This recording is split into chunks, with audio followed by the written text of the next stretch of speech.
पढ़ाई शुरू करते हैं।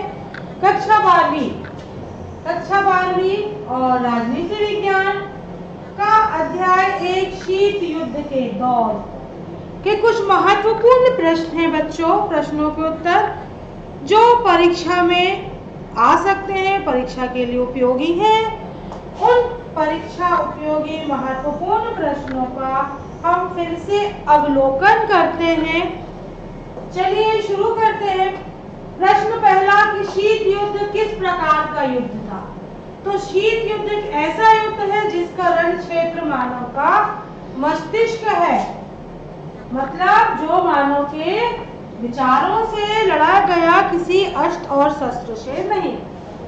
फिर प्रश्न दूसरा, शीत युद्ध किन साधनों से लड़ा। जैसा अब भी पहले प्रश्न में देखा हमने, मानव का मस्तिष्क है, तो इसका उत्तर क्या होगा। शीत युद्ध हथियारों से न लड़ा जाकर प्रतियोगिता, घृणा और दूसरों को नीचा दिखाने आदि साधनों से लड़ा गया। फिर प्रश्न तीसरा, अंतरराष्ट्रीय पारस्परिक निर्भरता में वृद्धि का कारण बताइए। तो शीत युद्ध के कारण अंतरराष्ट्रीय पारस्परिक निर्भरता में वृद्धि हुई थी। फिर शीत युद्ध की समाप्ति की घोषणा किसने, कब और किसने की थी। तो 5 और 6 जुलाई, उत्तर है 5 और 6 जुलाई 1990 को लंदन में 2 दिवसीय नाटो शिखर सम्मेलन में अमेरिकी राष्ट्रपति जॉर्ज बुश ने शीत युद्ध की समाप्ति की घोषणा करी। शीत युद्ध लगभग 45 वर्ष चला, जो 1945 से शुरू हुआ, 1990 में खत्म हुआ था। अब ये प्रश्न, सोवियत संघ और अमेरिकी के बीच व्हाइट हाउस समझौता कब हुआ। तो अमेरिका और सोवियत संघ के बीच व्हाइट हाउस समझौता 16 जून 1992 को हुआ। फिर प्रश्न, NAM नेम से आप क्या समझते हो। उत्तर है गुट निरपेक्ष आंदोलन अथवा निर्गुट आंदोलन। फिर विश्व में गुट निरपेक्ष आंदोलन का प्रभावशाली नेतृत्व किसने किया था। तो विश्व में गुट निरपेक्ष आंदोलन का प्रभावशाली नेतृत्व भारत ने किया था। किसने किया था, भारत ने किया था। फिर प्रश्न, गुट निरपेक्ष आंदोलन से जुड़े नए देशों के नाम लिखिए कि कौन से देश थे जो गुट निरपेक्ष आंदोलन में नए शामिल हुए थे। वो है अजरबैजान और फिजी। अजरबैजान और फिजी गुट निरपेक्ष आंदोलन के नए देश। फिर गुट निरपेक्ष राष्ट्रों की 2 पहचान लिखिए। तो पहली पहचान है गुट निरपेक्ष राष्ट्र शांतिपूर्ण सह अस्तित्व पर आधारित एक स्वतंत्र विदेश नीति का अनुसरण करते हुए किसी भी शक्ति या खेमे से जुड़ा नहीं होता, वो स्वतंत्र रहता है। और दूसरा है गुट निरपेक्ष राष्ट्र की दूसरी पहचान है कि वह सदैव राष्ट्रीय स्वतंत्रता आंदोलनों का समर्थन करता है। अब है कि 6वां गुट शिखर निरपेक्ष सम्मेलन कब और कहां हुआ। तो है 16वां गुट निरपेक्ष शिखर सम्मेलन कब और कहां हुआ। तो 16वां गुट निरपेक्ष शिखर सम्मेलन 17 और 18 सितंबर 2016 कब हुआ। 17 और 18 सितंबर 2016 को पोलर लामा वेनेजुएला में हुआ। कहाँ हुआ, पोलर लामा वेनेजुएला में हुआ था। कब हुआ था, 2016 सितंबर में। किस देश में 2 बार गुट शिखर सम्मेलन आयोजित किया गया। तो यूगोस्लाविया की राजधानी बेलग्रेड और क्यूबा की राजधानी हवाना में निर्गुट शिखर सम्मेलन आयोजित किया गया। बेलग्रेड की राजधानी बेलग्रेड, यूगोस्लाविया की राजधानी बेलग्रेड में और क्यूबा की राजधानी हवाना में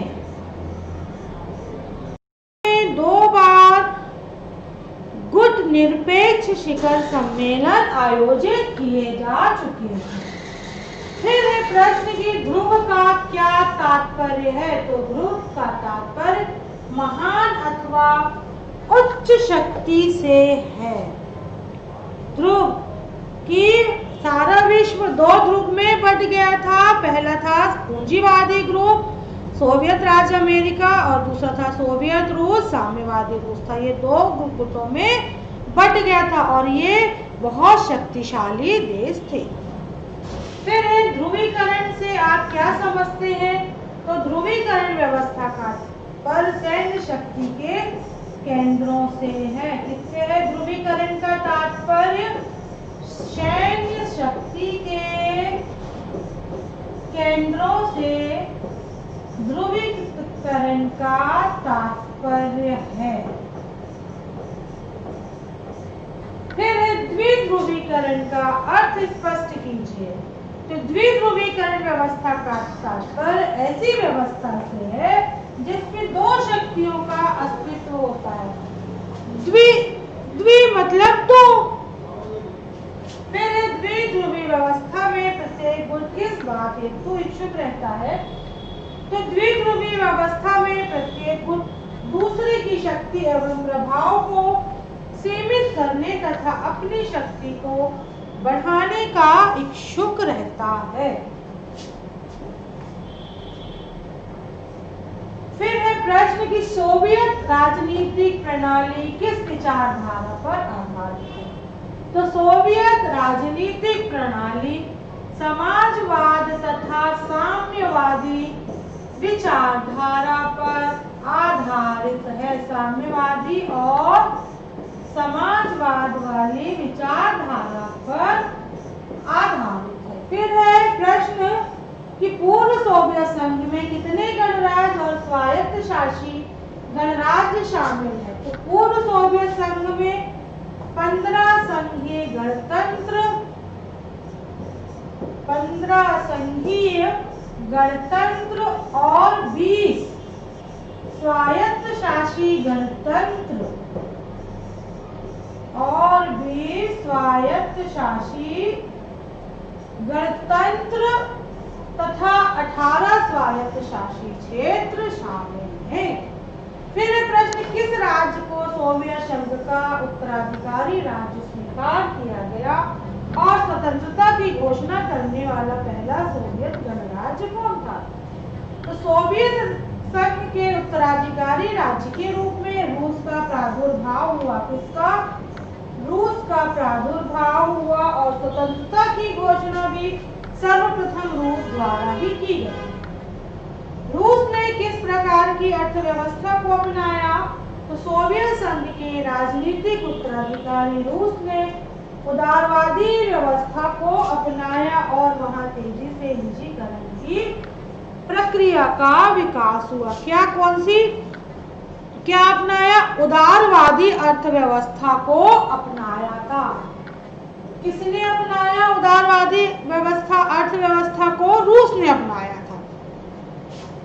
फिर प्रश्न सोवियत प्रणाली के कोई दो दोष या अवगुण लिखिए। तो पहला है धीरे धीरे सोवियत प्रणाली समाजवादी हो गई जिसमें नौकरशाही का प्रभाव बढ़ा और दूसरा है उसमें कि सोवियत संघ में एक दलीय कम्युनिस्ट पार्टी का शासन था जो किसी के प्रति उत्तरदायी नहीं था।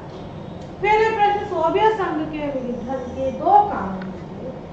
तो पहला कारण है सोवियत संघ विघटन का तत्कालीन सोवियत राष्ट्रपति गोर्बाचेव द्वारा चलाए गए आर्थिक एवं राजनीतिक सुधार कार्यक्रम और दूसरा है सोवियत गणराज्यों में लोकतांत्रिक एवं उदारवादी भावनाएं पैदा होना। इसके बाद देखते हैं